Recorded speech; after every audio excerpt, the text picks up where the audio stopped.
Yan naman mga kabayan, naririnig na naman si Sir Boyet at ipapakita naman sa inyo ang isang masarap na lutaw. Kita niyo ba itaw?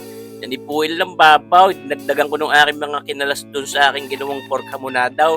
Ipapakita ko rin sa inyo. Nilagyan natin ng karikit na asin at ito pamintang itaw. Mga kabayan, titimplahan lang natin yan ng papagayaan. Pag hindi pa natin din ng mga isang oras, pwede na lutuin mga kabayan itong ating Bicol Express na puil ng baboy. Ayaw siya. Magpapainit tayo ng ating non-stick wok panayaan at idalag natin ng mantika. Tayo muna mag-uutay diyan ng mga pagpiprito ng ating baboy. Siyempre, para mas masarap, mas matanggal natin yung mga lansan niyan. Ito naman mga kabay, puil yan eh. Siyempre, alam nyo na kung saan malapit. O ito, ating ipiprito muna diyan yung papagayaan. Pwede rin papagayaan kung yung ibig. O kita nyo bagay mga puil na yun. Ay, gusto ko rin naman niyan ni Missy. Ginagawa ko din si Saron. Kasarap niya ng mga pagay lumutong na. Pero ngayon, ang ating lutong sistema dito ay Bicol Express. Simplihan lang natin. No? Di ba gahaw? Mga kabayan. Para pwede na. Ay, huwag natin tuloy. Oh, hindi naman ano ba siya. Mas masarap pa magiging ano niya, luto niyan maya-maya. At binabalik-balik. Pero pabibilisin din naman natin ang pagpipritong are. Ating bibilisan ng ating pag-i-edit ng video, siyempre. Ayan ha, saan yung napapanood na yan. Kasarap din naman yung mga Bicol Express na yan eh. Basta mga luto ng mga Bicolanaw, basta may gata. Laging masarap mga kabayan. Yan ha, binibilisan natin. Siyempre, ating pinagugulong-gulong lang yung papagayan diyan. Hindi naman ho yan para malutong diyan. Basta yun, papupulahin din natin ang tarikit diyan. At siya, pwede na yung gawing Bicol Express na po eh. So, yan, di ba gaho? Mamuya-muya na. Siyempre, ako nga ating binipilsan. So, napakainam din naman magluto diyan sa mga gaan ng stick na wok pan. Ay, di na-dedicate. So, di ba gaho? Kahit sa mga ordinaryo kawali ng mga may nakikita mo yung dikit yan doon, mga kabaya. Kahit minsan doon sa aking mismong magic walk, minsan na-dikit din. Ay di wala ho talagang kadikit-dikit. Ako nga pala ho magpapalabas na rin ng produktong yan. Yan ng stick block pa na yan, mga kabayan. I-rebrand ho natin, gagawin nating Sir Boyets Wok Pan. O di ba gaho? Bibili kayo. Negosyo na agad. Bakit mapula-pula na itong ating puel ng baboy. Bali ho yung ibang parte diyan nga binawas ko dun sa aking ginawang pork hamonado na simplehan din laang. Abangan ninyo, ipapakita ko rin sa inyo. Then how, ating hahanguin na muna diyan. Then how, mga kabayan, at tayo mag-uutay na ngayong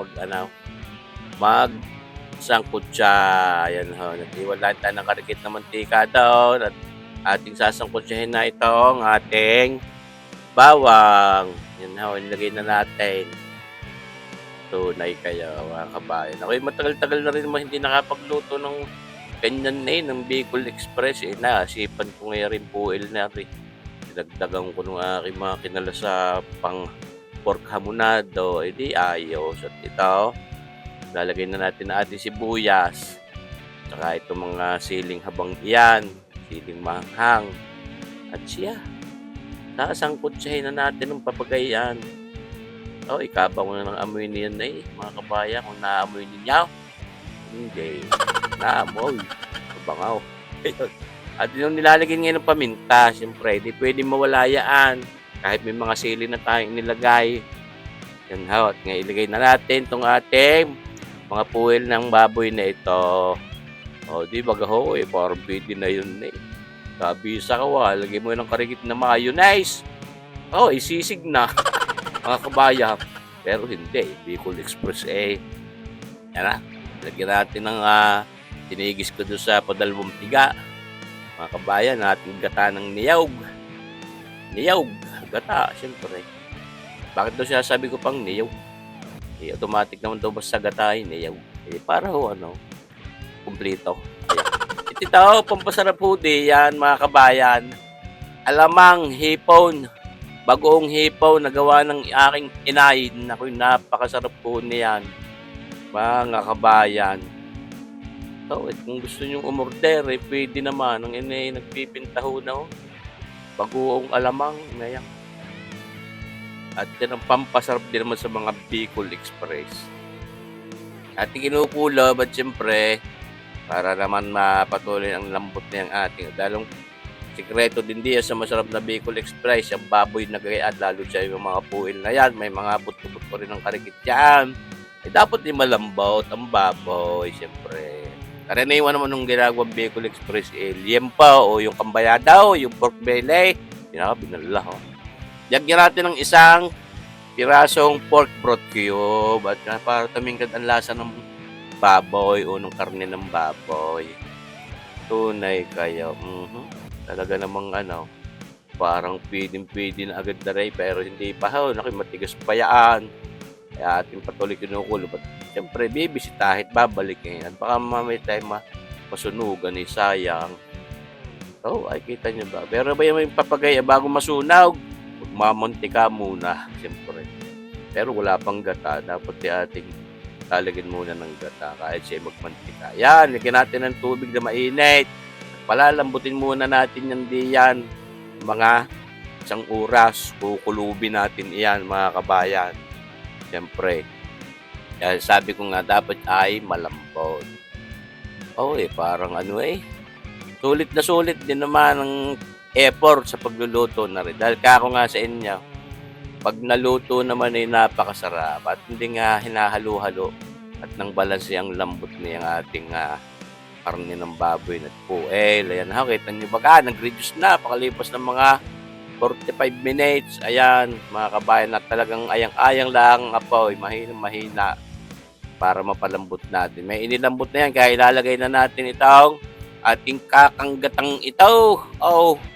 Sus, marsipaw. Kakanggata. Anak ng lulong gata. Mga kabayan, ano kayong lasa ng lulong gata? Ayan, sabi ito tinawag na kakanggata. Hindi sa amin sa Batangas pag sinabing kakain, mga tiyuhin, mga tiyahin, kakanggayaw, kakanggarnay. Yan, ating pinakukutuan ng papagayaan payaan at nang sa gayon ma-absorb niyang ating karne ng baboy at mga puil-puil na yan, yung lasa ng ating mga panimpla, tiyang gata. Dinagdagan natin ng mga 1 kutsarita pang alamang, bagoong hipon na yan. Siyempre, tinitimusan din natin, hindi nyo lang kita. Bakit hindi titimusan? Hindi para sigurado ang sarap. Kaya ating tinitimusan ng kare-karikit yan. Yo! Nag-reduce ng sabaw at talaga naglalatik-latik na halos yung ating gata na inilagay diyan. Mga kabayan, ito yung bagay maya-maya magmamantika pa ng karikait. At sauce marsipaw, pag hindi ka napaliris diyan, ay iwang ko naman yan. Nakita nyo bagayaan? Nagre-render na yung taba niyan, yung fats niyang ating baboy na yan. Pati mantika naglalati, kaya ilalagay na natin ito ang ating mga siling habapang ito't manghang na yan. At nang sa gani pang adorno natin magandang itsura, may maberde-berde at may mamuya-muya. At meron pang habang papagarning pang adorno sa ibabaw, ay di ayos na. Luto na ho yung ating Bicol Express. Yan, nabubulol na ko. Parang naglalaway. Bicol Express, puwil ng baboy. Ayan, kita nyo bagahaw. Sus, marasipo, kawari. Mabahaw, mabagong saing, kahit sinangag. Pwede mo rin ipang ulam, ipartner. Isang pimaw. Di bagahaw, kita nyo ito, mga kabayan. Ayos. Kahit ilagay mo sa frigider yan, sa freezer, hindi basta mapapanis. At yan na nga ho, ilagay na natin sa ating mangkok na yan. Mapapahaplas na doon sa pag nalantakan iyan, mga kabakit, yung mantikang yaaw. Kaya kung kayo malakas ang loob, yan ho. Pagka minsan lang naman, hindi, ayos lang naman. So, kita nyo ba ito? Kaya ang sarap. Sauce marsipaw tawarin. Mo ni kabayan siya for break. Shout out sa ating mga kabayan, mga kasagpin, mga kaibigan natin diyan lagi nanonood, nagsishare kina Kabayang Jose Maria Austria, Kabayang Jose, ang kanyang asawa kay Kabayang Joselisa Austria, diyan sa kanilang pamilya diyan sa Kalamba. Shoutout sa inyo diyan at siyempre ating mga palaging masusugid na nagko-comment, sina Telma Ilagan, sina Tita Mali Panganiban, sina Kabayan Chef Warprick, Warwin Guerdi, Chicago, Illinois. Ay, kita nyo ba gaaray? Lalantakan na natin mga kabayan. Napakasarap naglalatik-latik yung ating Bicol Express Poil ng baboy. Oh, ganda ng itsura, mga kabayan. Ay, sus, maraming salamat sa inyong panunood, mga kabayan. Abangan nyo pa rin palagi ang ating mga susunod na videos. Mabuhay tayong lahat. God bless!